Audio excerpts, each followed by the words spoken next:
Hi everybody, welcome to EQ Bias YouTube channel. This session is a special session. With this session today we are launching our new series. In this series we will cover important topics in a comprehensive manner. So our approach is going to be different now. We'll focus much on the analysis part. We'll try to dig deep. You have seen me covering daily current affairs videos, and in those videos I merely provide details and facts.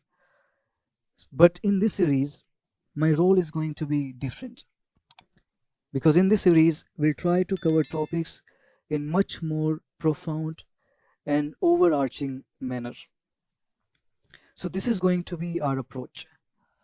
We'll focus on developing the clarity, we'll focus on developing the lucidity because what we believe is that once you have the clarity, it becomes easy to retain the information.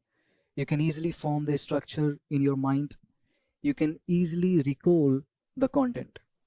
So this is going to be our focus to develop the clarity of expression. So today we are starting with historical underpinnings of the Constitution. Now here you have to understand that in order to develop the proper understanding of our existing administrative apparatus, we'll have to go back to history. We'll have to relook into the past, how things were in the past, how administrative setup was in the past. So this is what we are going to be doing today. We will go back to past and we'll try to explore the administrative system. So we'll start with Regulating Act. First we'll discuss the Regulating Act and then we'll discuss the rest of the acts also. So we know that East India Company was conducting the trade. They came as traders in 1600. Everything was running smooth for them. So they were granted the authority to conduct the trade. And in exchange of this authority, and here you have to remember this authority was granted by a charter. And this particular charter was given to them, was granted by Queen Elizabeth I. Okay, so in exchange of this charter, they were supposed to pay some money to British government. But in 1770s, this East India Company, it was in deep crisis. It was under distress and they were not able to pay the money. Now British government was worried because they were expecting the money from East India Company and East India Company was not able to pay the payment on time. So British government had to intervene because in East India Company the corruption was prevalent and officials, they were conducting their own private trade. So some regulation was required, some regulation was needed. So East India Company decided to intervene in, they decided to regulate, they decided to control the affairs of East India Company. And this intervention came in the form of Regulating Act of 1773.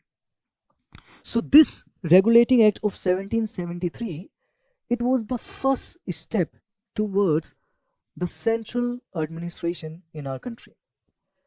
And it sought to regulate the affairs of East India Company. So under this Regulating Act, there are some important provisions and you must keep these provisions in your mind. These are very important. First, it elevated the position of Governor of Bengal. So under this act, the Governor of Bengal became the Governor General of Bengal. And as I said, there was this corruption, issues were there, so many cases were arising related to bribery. So, a judicial body was needed so that those issues could be resolved. So that's why under this Regulating Act, there was this provision of Supreme Court. Okay, so a Supreme Court was established at Fort Williams. This is another important point that you must know. Third, so first point we have discussed, this is very important, Governor became the Governor General of Bengal. Second, Supreme Court, this is also important. Third, the private officials, they were prohibited, they were not allowed to take any gift or bribe. and this was done to check, to prevent the cases of corruption. But unfortunately, this regulating act was not enough, because still there were so many shortcomings and there were so many issues, and this regulating act could not address the concerns in a proper way. So something concrete was required. That's why the British government came up with another act which is known as Pitt's India Act of 1784. See, as far as this act is concerned, you should remember the most important point. As far as this act is concerned, it is about two bodies.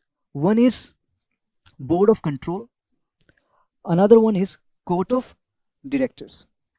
So Board of Control, this body was established, and it was established to control the political affairs. Okay, and there was this another body which was Court of Directors, and this body was supposed to look after the financial matters. Okay, so there were two bodies, a system of double government, Board of Control and Court of Directors. See, here you have to observe, here the British government was trying to improve the functioning of the administration system. So there was this separate body for political affairs, and there was this separate body for financial matters. Okay, but this particular act, it holds the significance because of two prominent reasons. First reason is the control was relatively more now. Although the British government tried to regulate the East India Company by enacting the Regulating Act, but the control was not enough. It was not sufficient. Here the control was relatively more. So first time we had seen this supreme control, and this supreme control came in the form of this Pitt's Act. So this is the first important thing. Second, first time the company's territories, they were declared as British possessions. So these points are very, very important. Remember about these two bodies. Board of Control, generally we get confused whether Board of Control was handling financial matters or political matters. So here you should have the clarity. Board of Control was supervising, was looking after the political matters, and Court of Directors, this particular body, it was looking after the financial matters. And other two prominent reasons: first, regarding the Supreme Control, I'm sorry. Second, about the British possessions. So these points are important. Now let's move forward. This Charter Act of 1813, it is very, very important. In fact, in UPSC Prelims 2019, a question was asked on Charter Act of 1813. It is very, very important. Now, as far as this act is concerned, the most important point that you must know vis-a-vis this particular act, it is regarding the monopoly. So this particular act, 1813 Act, it abolished the monopoly. Okay, monopoly of trade. So here one catch is there, and that catch is this monopoly, although it was abolished, but still it was available for tea, and it was available for China. Okay, so this is what you have to remember, that commercial monopoly of East India Company, it was abolished, but it was available in the field of tea. Okay, it was available for China. Okay, second thing, under this particular act, some amount was allotted for educational purpose. Okay, this is another important point. It was something 1 lakh. Okay, so this much amount was kept aside for the spread of education. Okay, third, the Christian missionaries. This is another important point. So these missionaries were allowed, they were permitted to preach their religion. Okay, so it happened after this Charter Act of 1813. Okay, so as far as this act is concerned, the most important point that you must keep in your mind, it is about the monopoly. It ended the monopoly, although it was available for tea, for the trading of tea, and it was available for the trade in China. Now let's talk about this Charter Act of 1833. See, this act, it is also one of the significant acts. Why? Because this act, it aimed to centralize the system. Okay, so the focus of the British government was to centralize the system. Okay, this was their vision, this was their objective. That's why Bombay province, Madras province, they were deprived of their legislative powers. It means their legislative powers were taken away. And the Governor General of Bengal became the Governor General of India. And this Governor General of India assumed the entire administrative power. So just remember, this was the step towards the centralization. Okay, and Governor General of India was the supreme authority. Okay, this is something which is very important. You must know that 1833 Act, it was enacted to centralize the system, and Governor General of Bengal, he became the Governor General of India. Okay, so as far as this act is concerned, this much information is enough. Okay, now let's move forward. Let's talk about Government of India Act 1858. Before we discuss that, one more important point that you must know about 1833 Act, it is about the monopoly again. See, we discussed in 1813 Act that monopoly was ended, but it was still available for China, and it was available for trading of tea. But under this Charter Act of 1833, this monopoly was ended completely. Okay, and East India Company became purely an administrative body. Okay, this is something which you must keep in your mind. Now let's talk about Government of India Act 1858. See, here you have to be little more attentive. You have to be very heedful, because here you will have to track the changes, how the changes were taking place. Okay, you have to focus on the approach of the British government. Okay, so already we have discussed those acts. Okay, you should have the clarity about those acts too, but from here onwards your approach is going to be different. You have to track the attitude of the British government towards India. Okay, so under this Government of India Act of 1858, what happened was that transfer of power took place. Okay, so initially East India Company was taking care of everything, but now the power fell in the hands of British Crown. Okay, and British Crown was to exercise this power. British Crown was to exercise this authority through Secretary of State. So under this act, remember, this act is responsible for the paradigm shift. Okay, why? Because now the power, the supreme power, it fell in the hands of British Crown. British Crown was the supreme authority. Okay, so under this Government of India Act of 1858, Secretary of General was appointed. Okay, and this Secretary of General, he was the real channel of communication between British Crown. Okay, here we have the British Crown, and here you have India. Okay, so this Secretary of General was exercising the authority, was exercising the power at the behest of British Crown. Okay, so he was the channel of communication between British Crown and India. And this Secretary of State, he was assisted by the Council of 15. Okay, and this Council of 15, initially it had members exclusively from the Britain. Okay, later on they included Indians also, but initially they had members from the British government. So one Council of 15, this was there to assist the Secretary of State. Here one more thing you have to notice, that we studied about system of double government. Okay, because under Pitt's Act of 1784, there were two bodies. One was Board of Control, second was the Court of Directors. So those two bodies were abolished under this act. This is something which is very important. You should keep in your mind the two bodies, which is Board of Control and Court of Directors. These two bodies were abolished. Okay, let me just repeat one more time, because this act is very important. Remember, after the enactment of this act, the power fell in the hands of British Crown. British Crown had the supreme power, and the British Crown was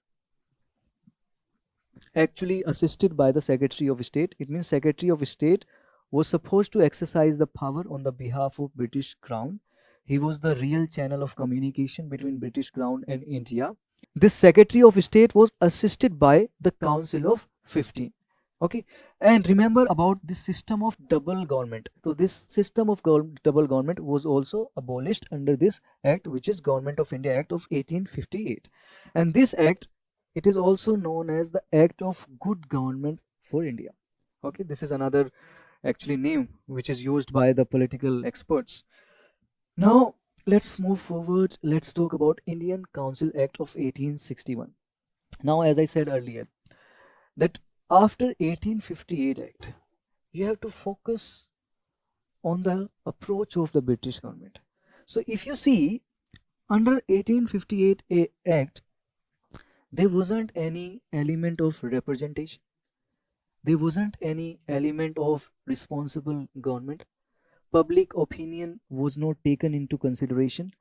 So we can say that there was this absolute imperial control, supreme control of the British government, and the supreme power was the British Crown.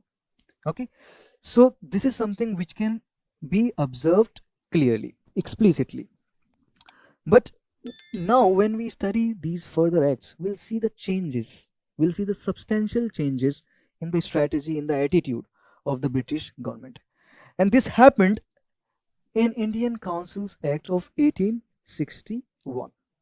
So now British government, they felt the necessity, they felt the need for including Indians in the lawmaking process. Because see, Indians, they were aware of the grievances of local people, the problems at grassroots level. So they felt the need of having these Indians at the upper level, at the lawmaking level. So that's why they started following the policy of association of Indians. Okay, so this is what had happened under this particular act. So now Indians, they were allowed to join the council, but they could join only as non-official members. Okay, this is something which you must keep in mind. So now this representative element, it was included. Why? Because now Indians could join, but as non-official members. So this is something which you have to track, that under 1858 Act, no representation, but here under Indian Councils Act of 1861, we got some representations because Indians could join, and the official majority, it was retained. It means the Britishers, they were going to be in majority, and Indians, they were going to be in minority. Okay, this is something which you can keep in your mind. Now when we talk about Indian Council Act of 1892, they followed the same approach. It means Indians could join, but as non-officials members. Okay, but what is the difference? Difference is that under 1861 Act, they could join only at the central level. This provision was not available at provincial level. However, in this 1892 Act, this particular provisions of having Indians at the lawmaking level, this particular facility, this particular provision, it was available at both levels, at the provincial level and at the central level as well. Okay, so now we have understood that some representation of Indians, it is there. Okay, so it means the opinion of Indians, it was being taken into consideration. Fine, this much we have understood. But what about the responsibility? Okay, responsibility had to be there, because see, you are joining, but yours, whatever you are saying, it is not being taken into consideration. You are just there as a symbolic entity. This is not enough. Responsibility has to be there. You should, I mean, whatever you are saying, it should be taken into account. So this thing actually happened under this particular act, under Indian Council Act of 1892. It means now budget could be discussed. Okay, it could be discussed by the legislators. So at least some responsibility got reflected under this particular act. Now let's talk about this Indian Councils Act of 1909. Now here the strategy was more or less same. Okay, so non-officials members, they could be in majority at provincial level. This is the difference. It means earlier the majority, it was retained by the official members. It means it was retained by the Britishers. However, under this particular act, which is Indian Council Act of 1901, the majority could be retained by the non-officials member, but only at the provincial level. But at the central level, the Britishers, they were supposed to be in majority, and Indians, they had to be in minority. It means they could join only as non-official members, and they were in minority, although number was increased, but still official majority was retained at the central level. See, this particular act, it is very famous because of one particular thing, and you must be knowing that. See, this particular act, it had sown the seeds of communalism, because it legalized the communalism in a way. How? Actually, this Indian Council Act of 1901, it extended the communal representation for Muslims. So and how did it happen? It happened by providing the separate electorate for Muslims. Now what do we mean by separate electorate? Separate electorate means that Muslim members, they could be elected by only Muslim voters. Okay, so this is known as separate electorate. Let me repeat one more time, that under this particular act, communal representation was provided to Muslims. They were given this separate electorate. Separate electorate means that Muslim members, they could be elected by only Muslim voters. This is something which you must keep in mind. That's why this act is very, very important. So it actually responsible for the communalism that you see today in the present times as well. So this act is important from that aspect. Just remember about this particular thing, communal representation. Okay, now let's talk about Government of India Act 1919. Now before we discuss about this 1919 Act, let me tell you one thing. So we discussed about this Government of India Act 1909. So it was enacted, and Indians, they were expecting a lot from the British government. But this particular act, it could not satisfy the Indians. They were not happy. And there was this uproar, there was this clamor against the British government. In fact, an agitation broke out. Home rule, that particular movement, it was launched against this Government of India Act 1909. So British government, they had to do something to pacify Indians. Okay, so something had to be done to appease Indians, and this appeasement, this pacification, it came in the form of this Government of India Act 1919. So now this act, it loosened up the control of center over provinces, and a diarchy, this system, I'll tell you about this diarchy, what this diarchy is.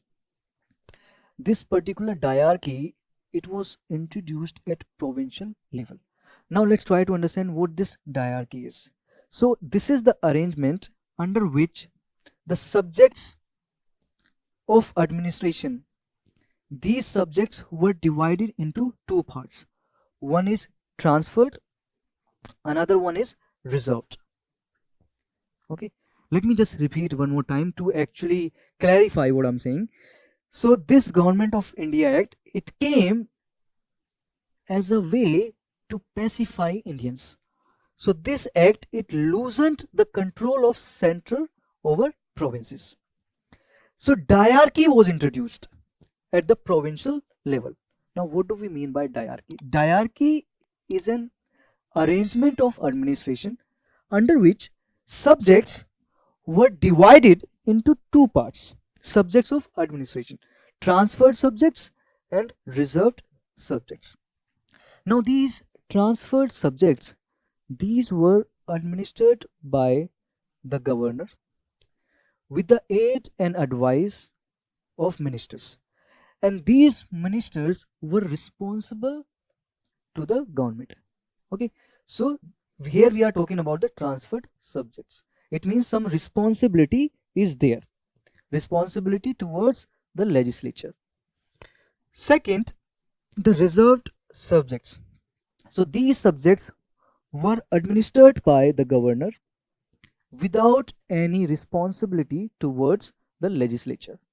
Okay, so this is known as the diarchy. Moreover, this particular act, it introduced bicameralism at the central level. We know that in our country we have this bicameralism. Now bicameralism, it is an arrangement under which we have two houses.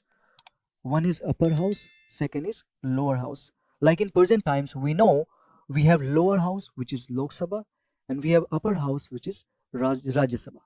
So same happened in those times. Under this act as well, bicameralism, this particular arrangement, it was introduced at the central level. See, here you have to be very clear that diarchy was introduced at the provincial level, and bicameralism, it was introduced at the central level. This is something which you have to keep in your mind. And under diarchy, subjects were divided, transferred subjects and reserved subjects. Okay, now let's move forward. Let's talk about Government of India Act 1935. See, Government of India Act 1919 and 1909 Act and 1935 Act, and after that Indian Independence Act of 1947.